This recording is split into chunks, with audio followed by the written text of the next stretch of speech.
bien bonjour à toutes et à tous et bienvenue chez Art Top, la radio associative de Alibi Montana et Magie de Le Bar. Aujourd'hui j'ai le plaisir de recevoir un artiste, Mathias. Bienvenue Mathias. Salut, merci. Merci de m'accueillir. Bah, avec grand plaisir. Donc Mathias, c'est ton nom d'artiste ou c'est juste c'est ton prénom ou... Alors, c'est mon prénom et mon nom de famille, Ouais. mais c'est aussi mon nom d'artiste. Et après, j'ai un autre nom d'artiste qui est Mec d'Enfer. Ça, c'est plutôt mon personnage, mais qui est plus tourné autour de l'humour et de la musique. Ouais. Et de la musique humoristique. Parce que- D'après ce que j'ai compris, en fait, tu fais t'as plusieurs casquettes. T'as le Exactement. stand-up humoristique, mais également Exactement. la musique. C'est ça, on cache bien son jeu. Ok, un mec d'enfer. Un Bah Mec voilà. d'Enfer. D'ailleurs, Donc- vous pouvez aller voir aussi sur YouTube. Sur YouTube, un mec d'enfer, c'est noté, ça marche. Et donc, on va parler un petit peu de stand-up déjà. Comment t'as commencé le stand-up? C'est venu comment? Alors, moi, quand j'étais plus jeune, je regardais beaucoup, je pense, comme la plupart des humoristes, Gad Elmaleh, ça a été un peu la référence pour tout le monde. Le GPS, Le GPS, c'est ça. le fameux C'est GPS. ça, le fameux GPS, hein, qui... et du coup, ouais, moi, j'ai été beaucoup influencé par lui. Et je faisais du théâtre déjà depuis l'âge de 13 ans. D'accord. T'as fait une école peut-être? Alors, au début, c'était au collège. J'ai commencé au collège. Et après, à partir dès que j'ai quitté le collège, j'ai fait 2 ans au cours Florent. Et D'accord. après, j'ai fait 1 an à l'école du One Man Show, l'école à Pigalle, voilà, qui forme un peu les humoristes. D'accord. Et voilà, j'ai fait une petite année là-bas et ça a été assez bénéfique aussi pour moi. Ouais, je pense un beau parcours déjà. Pour cette étape, à ce moment-là, oui, c'était déjà. Donc c'est ce que C'était tu déjà pourrais sympa. recommander aux auditeurs, aux auditrices de suivre un petit peu un parcours comme ça, le cours Florent. Moi, je dirais pour les cours Florent, moi, ça a été bénéfique parce que moi, c'était que les classes du week-end, c'était pas les classes à la semaine. Après, ça dépend qu'est-ce que tu veux faire. Moi, j'étais censé faire 3 années. Moi, j'en ai fait que 2 parce que moi, je voulais plus me tourner vers l'humour. Ouais. Et forcément, c'est pas au cours Florent que on va. Enfin, voilà, ça te Ouais, ça peut être dans la vie de tous les jours. Oui, ça peut être dans la vie de tous les jours, mais tu peux trouver des très bonnes écoles aussi qui sont aussi bien et peut-être un peu moins chères. D'accord. Voilà. Mais les T'en cours aurais Florent, peut-être à recommander à nos auditeurs. je sais pas si les cours Simon c'est moins cher, mais en tout cas, je sais que c'est une bonne école aussi. Et il y a sûrement d'autres bonnes écoles. J'ai plein d'amis qui font d'autres écoles et où ils ont appris autant et voilà, et ils ont peut-être versé un peu moins d'argent. C'est vrai que les cours Florent, ils restent beaucoup sur leur titre. Voilà. D'accord. Et tous ceux qui sortent des cours Florent finissent pas forcément Gad Elmaleh ou Isabelle Adjani. Voilà. Maintenant, c'est aussi une part de talent, une part de contact aussi. Et puis voilà. Après. Et aujourd'hui, c'est tu la vie. continues à pratiquer le stand-up un petit peu? Alors, j'ai pratiqué ça pendant longtemps, vraiment des années. Voilà, j'ai fait beaucoup de comedy club, le Barbès Comedy Club, le Chinchman, le Café Oscar. Enfin voilà, plein de scènes. En ce moment, j'en fais un peu moins. J'ai toujours mélangé la musique parce que de base, moi, je suis musicien comédien, D'accord. Et Multicasquette, ouais. multicasquette comme on a Oui, dit. tu joues du piano. Hein, Et je joue du piano d'ailleurs, ouais, tout à exactement fait. dans les gares depuis. Que tu as appris au cours Florent aussi ou c'est plus ancien? En fait, la musique. Bon, déjà, on revient. D'où un peu- est venue cette d'où- passion pour voilà, la musique? c'est ça. Voilà. Mon père, il est prof de musique. Donc déjà, il est D'accord. prof de flûte traversière et chef d'orchestre. Ok. Donc déjà, j'ai grandi avec la musique. Ma mère, elle était comédienne et Ouais. ma sœur, elle est actrice comédienne. Donc déjà, Donc ouais, c'est vraiment Voilà. deux familles. Hein. c'est ça. J'ai un Ouais. peu grandi là-dedans. Et la musique, c'est vrai que c'est quelque chose qui m'a toujours porté. Et c'est à l'âge de 15 ans que j'ai commencé à prendre des cours de piano. Mais donc c'est venu assez tard. On va dire, je pianotais un peu comme ça, mais voilà. Oui, un c'était jour, les petites mélodies, ouais, la petite main droite c'est qui ça, vient c'est chercher. ça je sais même pas ce que je venais chercher, mais bon, il y avait de la musique j'étais attiré par de la musique. D'accord. Et un jour, ma belle-mère m'a dit, bon, il a peut-être un truc, voilà, il arrête pas de toucher le piano, faut peut-être faire quelque chose. Donc du coup, elle m'a pris un prof que j'ai eu pendant 2 ans. Ah, c'est même pas ta famille qui t'a donné des cours. Non, c'est même pas. Bah, en fait, mon père, il a essayé de m'apprendre le solfège. Ouais. Et moi, je suis pas du tout théorique. Je suis vraiment plus pratique, tout ça. Il a essayé, il a pas réussi à m'enseigner et il était pas patient. Donc du coup, mon prof, lui, il a vu comment je fonctionnais. Il a vu que j'étais plus à l'oreille. Il a dit, écoute, je veux pas te dégoûter de la musique. Donc du coup, il a dit, on va aller dans ce sens-là. Et si plus tard tu veux apprendre, voilà, le solfège et développer, il m'a appris des petites bases, des petits trucs. Mais voilà, principalement, il voulait plus que ça soit du plaisir au début, alors que t'as des gens, voilà, ils vont apprendre la technique, ils vont tout ça, mais il y en a, j'en ai rencontré des musiciens même en gare, parce que comme je disais, ça fait 13 ans que je joue dans les gares parisiennes. Et bah t'as des gens qui sont très techniques, qui sortent de conservatoire et tout ça, mais derrière, y en a qui ont été dégoûtés de la musique. Parce que on les a trop formatés Avec le solfège. avec le solfège, avec tout ça. Et c'est très bien si tu as le solfège, la passion, et l'émotion et tout ça, c'est super. Mais si c'est juste, voilà, ça peut devenir quelque chose de un peu. Et alors, est-ce que ça t'a donné un peu de notoriété de justement de jouer dans les gares, de faire carrément. de belles rencontres Franchement, on dit que c'est la plus grande scène parisienne, hein, le. Bah, regarde, Alibi Montana, Ouais. je l'ai déjà rencontré grâce à la Nuit des Ceintures d'Or, qui est un événement qui s'est fait en 2016.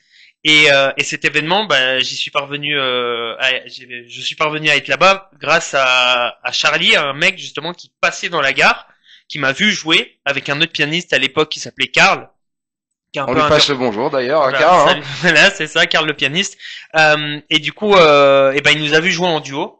Et il a dit, les gars, j'adore ce que vous faites. Ce jour-là, on avait ramené grave le monde parce que souvent, voilà, sans prétention, mais quand on vient dans la gare et qu'on se met à jouer ou à chanter, on a une masse de foule derrière. Et du coup, il nous a proposé de faire cet événement en 2016. Et j'ai rencontré Alibi Montana ce soir-là. Et là, je lui ai dit, vu que je l'ai croisé en loge. Voilà. D'accord, super. Et donc au niveau artistique, t'en es où? Est-ce que t'as un projet particulier? Alors, ouais, pas mal de choses. En ce moment, je suis plus centré musique. J'ai fait beaucoup de scènes d'humour, j'en ai fait. Et de base, c'était plutôt mon activité principale.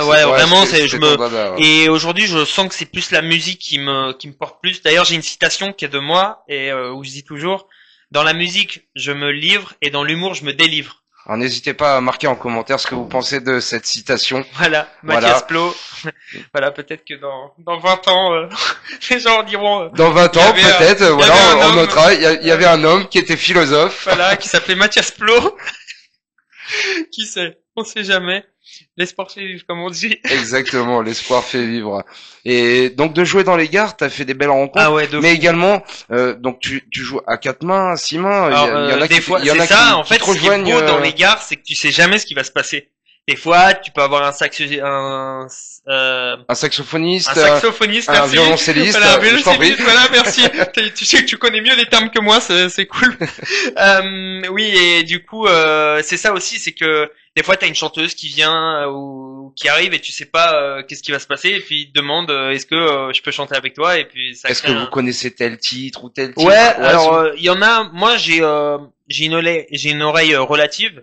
J'ai pas l'oreille absolue. Donc il y a des morceaux que moi j'ai besoin de travailler. Je sais que j'ai des amis en gare, eux, tu leur dis tout de suite, vas-y, joue-moi ce morceau, et ils l'écoutent, et voilà. Moi j'ai besoin de plus de travailler. Oui, il y a des méthodes d'ailleurs pour ça. Hein. J'avais vu sur YouTube. Oui, il y a des méthodes. Influenceurs. Et voilà, tu peux t'entraîner.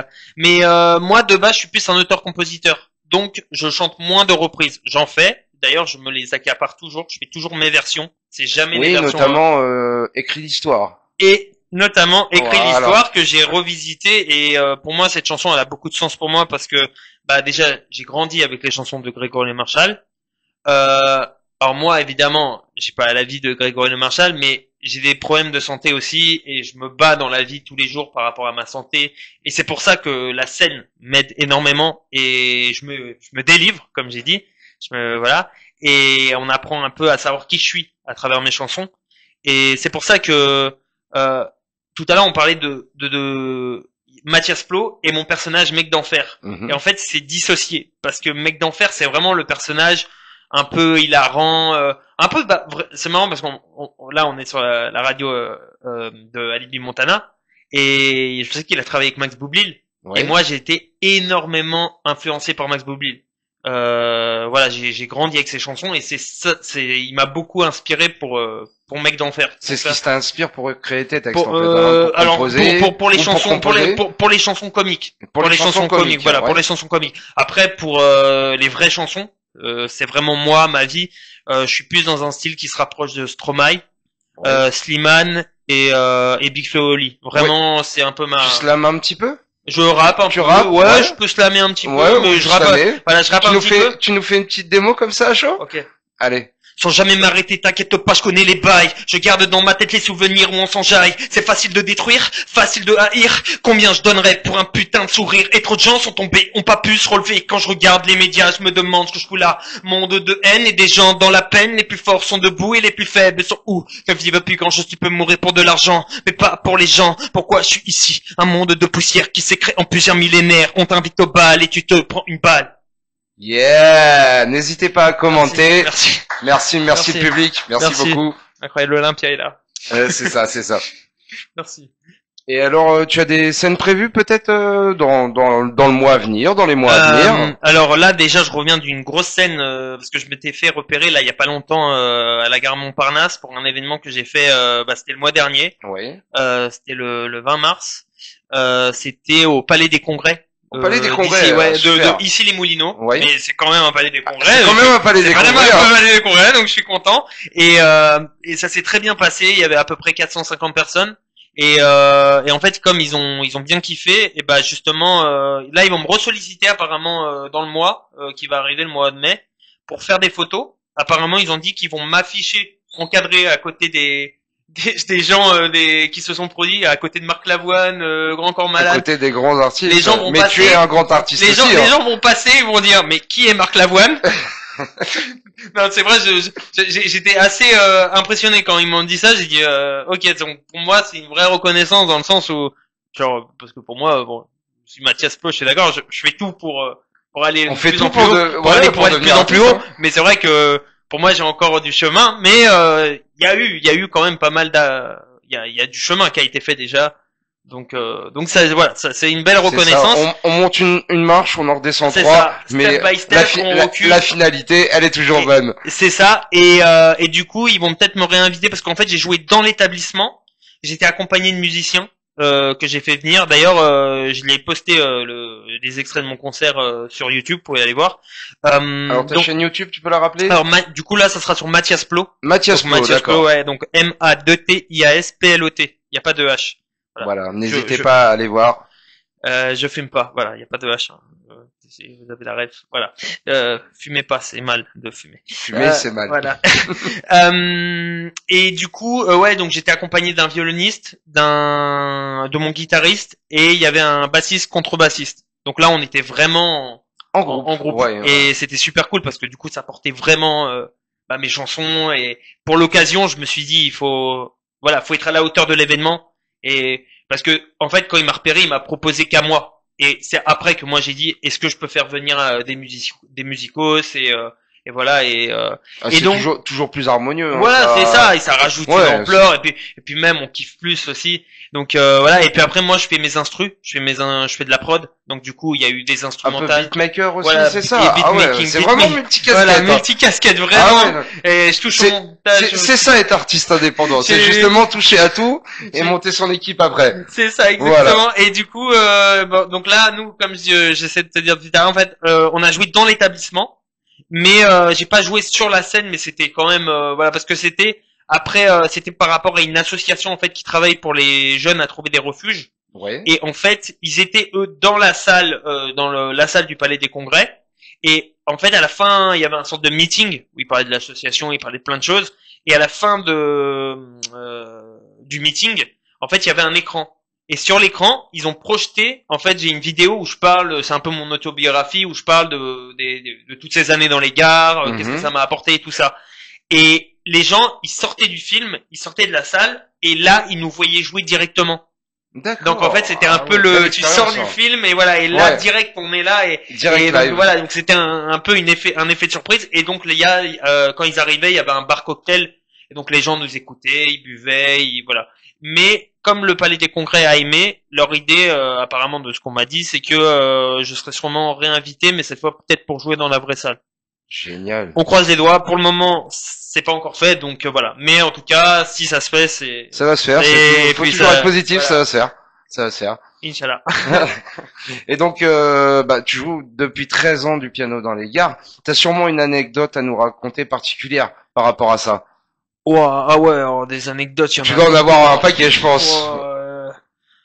Ouais, bah, après il y a les cassos, il y a ceux qui cassent les pianos, qui viennent te Qui casser, viennent, qui ouais. jouent comme ça Ouais, c'est ça, parce qu'en directement. fait la gare elle est ouverte à 4 heures du matin, tu vois. Ouais, Donc t'as ouais. les premiers bourrés, les premiers gens qui viennent et qui te cassent un peu qui te cassent un peu les couilles. Des fois t'en as qui sont agressifs, t'en as qui sont sympas.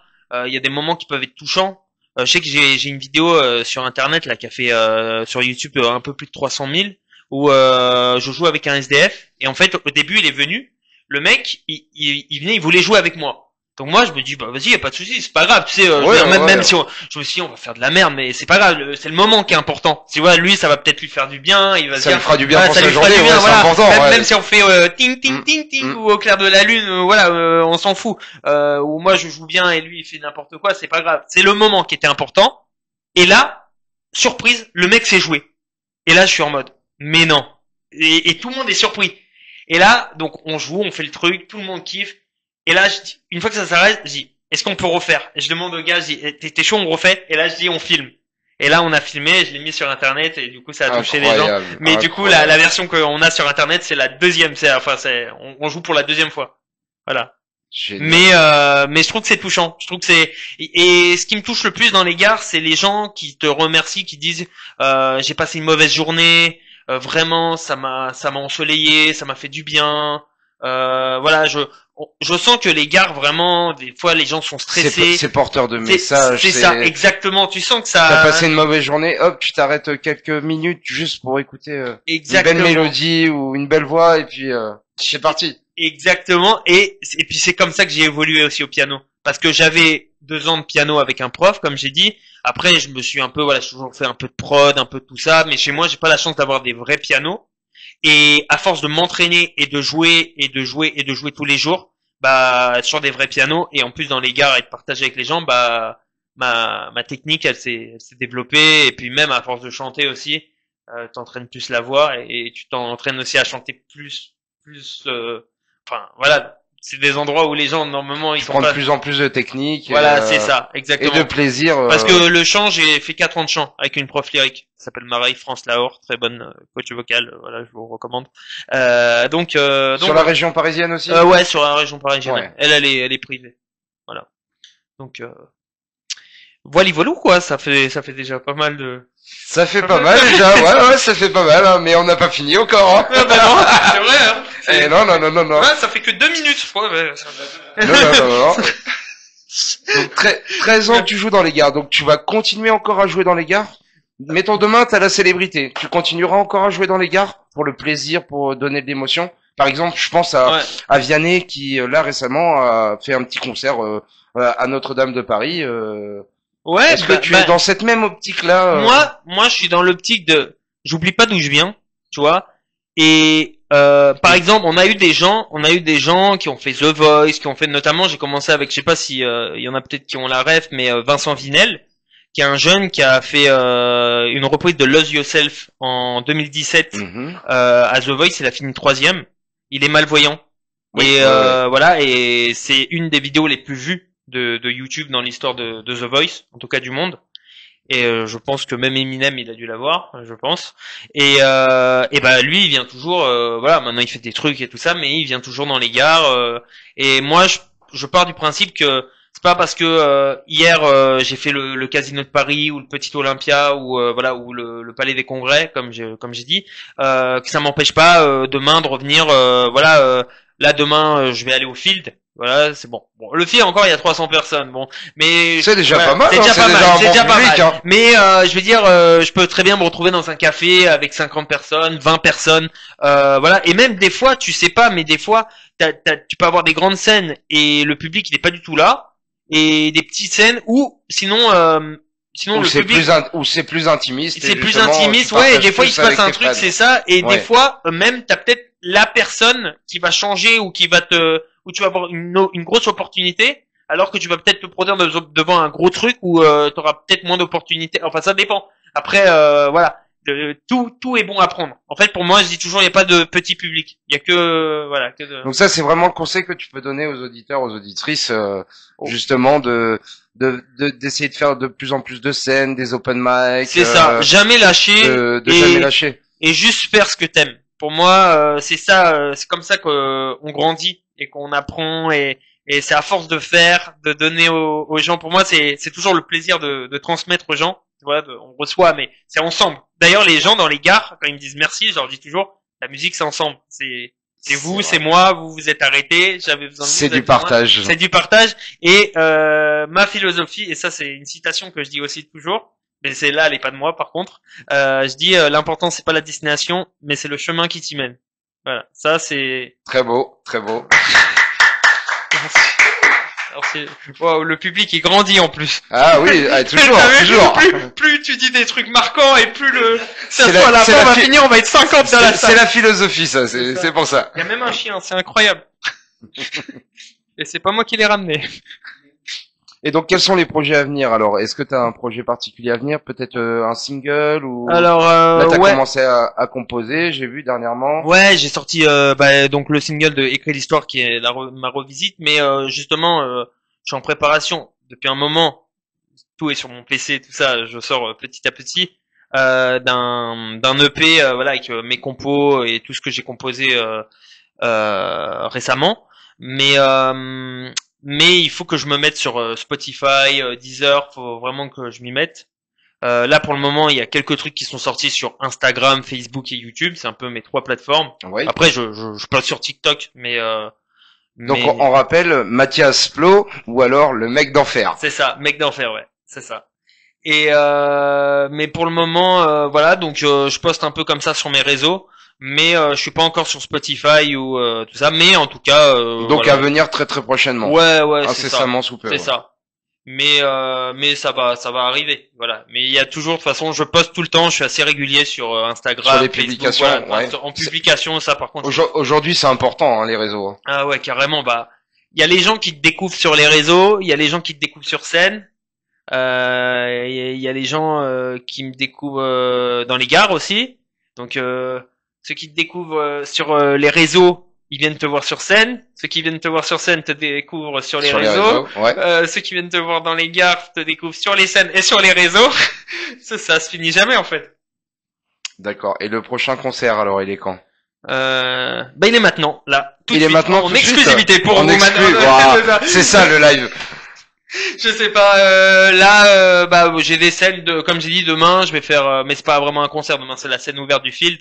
C'est mon troisième passage. Enfin, vous connaissez le principe du Field. Il faut venir, on se présente. Si on n'est pas pris, on revient la semaine après. Et généralement, au bout de 3 ans et demi, t'as une chance de passer. Il y en a qui connaissent. Minimum. Il y en a qui connaissent dans le public là-bas. C'est ça. Il y en a qui connaissent. Et en plus, moi, j'avais travaillé avec eux à un moment. Donc voilà, donc je connais 2 fois plus.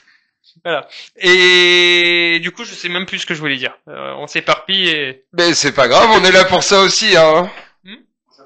prochain concert. Le prochain Ah oui, concert. voilà, Ouais. bah là pour le moment, c'est des petites scènes à gauche à droite. Mercredi, je serai au Cénobar. C'est une scène aussi qui fait des open mic. Enfin, c'est plutôt des open mic d'artistes. Là-bas, il y a un peu de la poésie, C'est à Paris. Ouais, c'est quel ça, c'est à arrondissement Ménilmontant. À Ménilmontant, Ouais, c'est d'accord. Et là-bas aussi, je suis Et un peu- quelle date tu es là-bas? là, ce mercredi là. Mercredi. alors. Ouais. Là, cette semaine, donc normalement, il y a demain au Field, mercredi au Cénobar. Et puis après, des fois ça arrive comme ça. Hein, des fois, il y a des choses qui arrivent. C'est au fur et à mesure, ouais. C'est un peu au fur et à L'agenda mesure, il se remplit. Hein. C'est ça. Ouais. Voilà. Et puis là, en plus, je suis un peu, comme j'ai dit tout à l'heure, dans une période de déménagement. Donc je Ouais. suis un peu en mouvement en ce moment. Donc voilà. Un artiste est toujours en mouvement. C'est vrai, Ouais. c'est vrai. On est souvent en mouvement, mais des fois, on est un peu plus en mouvement qu'en mouvement. Tout à fait, tout à fait. Eh bien, écoute, Artop et moi-même, on te remercie d'être venu nous Et- présenter un petit peu tous ces projets. Eh ben, écoute, c'était un vrai plaisir. Un grand plaisir également partagé. Et puis, on vous dit à très bientôt. N'hésitez pas à commenter, à retourner sur les réseaux de Mathias Plo ou Mec d'Enfer. Voilà. Bientôt dispo son single. Rappelle-moi le titre du single. D'ailleurs, tu me fais penser qu'il faut que je mette un titre à ce single. Pour le moment, il y a les chansons, mais Il n'y a pas de voilà. titre encore. Il n'y a hein. pas encore de titre, mais ça, voilà. Ça, c'est bien. C'est à méditer. C'est à méditer, Voilà, c'est à c'est méditer. ça. Donc, n'hésitez pas à mettre en commentaire Mais si voilà. vous voulez suggérer un titre. Hein. Mais Voilà. n'hésitez pas à suivre sur les On vous réseaux. mettra un petit extrait de la bande son et puis C'est voilà. ça, exactement.